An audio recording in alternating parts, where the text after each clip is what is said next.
ഇനി പറയാൻ പോകുന്നത് ക്രൗൺ റൂൾ ആണ്. അപ്പോൾ 1853 ചാർട്ടർ ആക്ട് 4 വന്നതോടുകൂടി പിന്നെ നടക്കുന്ന സ്വാതന്ത്ര്യ സമരമാണ്. അപ്പോൾ അത് കഴിയുമ്പോഴത്തേക്കും ക്രൗൺ മൊത്തത്തിൽ ആ ഒരു സാഹചര്യത്തിൽ മുതലെടുത്ത് ക്രൗൺ അങ്ങ് എടുക്കുകയാണെന്ന് വേണം പറയണം. സോ ഇനി വരുന്ന ക്രൗൺ റൂൾ ആണ്. അപ്പോൾ ക്രൗൺ റൂൾ വരുന്നത് നമുക്ക് പറയാം 1858 crown rule, first crown rule ആയിട്ടുള്ള ഗവൺമെന്റ് ഓഫ് ഇന്ത്യ ആക്ട് വരുന്നത്. ഓക്കെ, അത് കഴിഞ്ഞിട്ട് 3 ഇന്ത്യൻ കൗൺസിൽ ആക്ട് ഉണ്ട്. 1861 വരണം, 1892 വരണം, 1909 വരണം. അങ്ങനെ 3 ഇന്ത്യൻ കൗൺസിൽ ആക്ട് ഉണ്ട്. ഓക്കെ, 3 ഇന്ത്യൻ കൗൺസിൽ ആക്ട് ഉണ്ട്. അത് കഴിഞ്ഞിട്ട് 1909, 1900 ഗവൺമെന്റ് ഓഫ് ഇന്ത്യ ആക്ട് ഉണ്ട്, 1935, അങ്ങനെ 3 ഗവൺമെന്റ് ഓഫ് ഇന്ത്യ ആക്ട് ഉണ്ട്. അത് കഴിയുമ്പോഴത്തേക്കും അവസാനം 1947 ഇന്ത്യൻ ഇൻഡിപെൻഡൻസ് ആക്ട് ആണ്. Okay, Indian independence act. ഈ ഇത്രയും ആക്ടുകളാണ് നമുക്ക് പഠിക്കുന്നത്. 3 Indian council act, 3 government of India act, ഫസ്റ്റത്തെ government of India act, Indian independence act. ഇത്രയാണ് ക്രൗൺ റൂളിൽ പഠിക്കാനുള്ളത്. ഇനി നമ്മൾ ക്രൗൺ റൂളിലോട്ട് പറയുകയാണ്. അപ്പം 1ാം സ്വാതന്ത്ര്യ സമരം കഴിഞ്ഞു. അത് കഴിയുമ്പോഴത്തേക്കും ക്രൗൺ ഏറ്റെടുക്കുകയാണ്. സോ ക്രൗൺ ഏറ്റെടുക്കുന്ന ഈ റൂളിനെ നമ്മൾ വിളിക്കുന്ന പേരാണ് എന്ന് പറയുന്നത് act of good governance of India. അതായത് ഇന്ത്യയിലെ നല്ല ഗവേണൻസ് എന്നുള്ള അർത്ഥത്തിലാണ് ഇത് വന്നത്. ഇതിനെ ഗവൺമെന്റ് ഓഫ് ഇന്ത്യ ആക്ട് എന്ന് നമ്മൾ പറയാറുണ്ട്. ഓക്കെ, അപ്പം act four good governance of India, അല്ലെങ്കിൽ നമ്മൾ ഗവൺമെന്റ് ഓഫ് ഇന്ത്യ ആക്ട് എന്നും. Governor general of India, governor general of ഇന്ത്യയെ നമ്മൾ വിളിക്കുന്ന പേര് തൊട്ട് ഗവർണർ ജനറൽ ഓഫ് ഇന്ത്യ എന്നൊരു പോസ്റ്റ് ഇവിടെ ഇല്ല. ഓക്കെ, ആ പോസ്റ്റ് മാറിക്കൊണ്ടാതില്ല. പകരം അതിന് പകരം വൈസ്രോയി എന്ന പോസ്റ്റ്. പക്ഷെ ചെയ്യുന്ന കാര്യങ്ങൾ സെയിം തന്നെയാണ്.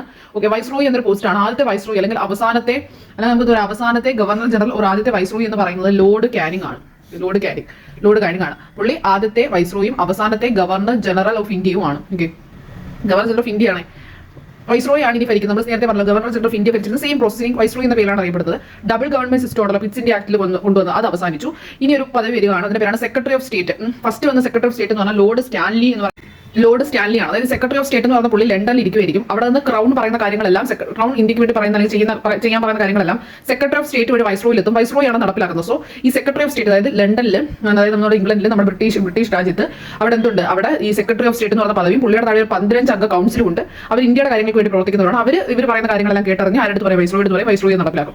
സോ ആദ്യമായിട്ട് ഈ നവംബർ 1, 1958 നവംബർ 1 അലഹാബാദിൽ വെച്ചിട്ടാണ് ഒഫീഷ്യലായിട്ട് ക്രൗൺ അധികാരം ഏറ്റെടുക്കുന്നത്. ഓക്കെ, ക്രൗൺ വന്ന് പറയുന്ന ഒരു ദൂർക്ക് നവംബർ 1, 1858 അലഹാബാദിൽ വെച്ചിട്ട് ക്രൗൺ പറയുകയാണ് ഞാനാണ് തൊട്ട് ക്രൗൺ അല്ല പറയുന്നത്, ക്രൗണിന്റെ ട്രാൻസ്ഫോം ചെയ്ത് കൊടുക്കുന്നത് ഈ പറഞ്ഞ കണക്ക് ആരായിരിക്കും, അപ്പോൾ വൈസ്രോയി ആയിട്ടുള്ള ലോർഡ് കാനിങ് ആയിരിക്കും ഇവർ പറയുന്നത് ജനങ്ങളോട് എത്തിക്കുന്നത്.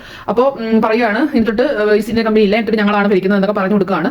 സോ ആ സമയത്ത് എതിർ വിളംബരം അവിടുന്ന് ഒരു ആൾ ചെയ്യുന്നുണ്ട്. പുള്ളിയുടെ പേരാണ് ബീഗം ഹസ്രത്ത് മഹൽ. അപ്പം ഇതിനെതിരെ പ്രതികരിച്ച ആദ്യത്തെ ഒരാളെന്ന് വെച്ചാൽ ബീഗം ഹസ്രത്ത് മഹലാണ്. സോ ഇത് സംഭവിക്കുന്ന സമയത്ത് ക്രൗൺ റൂൾ ആദ്യമായിട്ട് വന്ന ഒരു ക്രൗൺ വന്ന് ഇവിടെ പറയാണ് ഞാനാണ് ഇവിടെ ഭരിക്കുന്നതെന്ന് പറയുമ്പോൾ അന്നത്തെ ക്രൗൺ ആരെന്ന് വെച്ചാൽ വിക്ടോറിയ ആണ് അന്നത്തെ ക്രൗൺ എന്ന് പറയുന്നത്. ഓക്കെ, ഇതാണ് ഫസ്റ്റ് ക്രൗൺ റൂളിന്റെ first rule, government of India act, or നമ്മളതിനെ വിളിക്കും ആക്ട് ഓഫ് ഗുഡ് ഗവേണൻസ്, അല്ലെങ്കിൽ Magna Carta of Indian people, അല്ലെങ്കിൽ ക്യൂൻസ് പ്രൊക്ലമേഷൻ എന്നൊക്കെ പറയുന്നത് ഇതിന് തന്നെയാണ്. ഓക്കെ,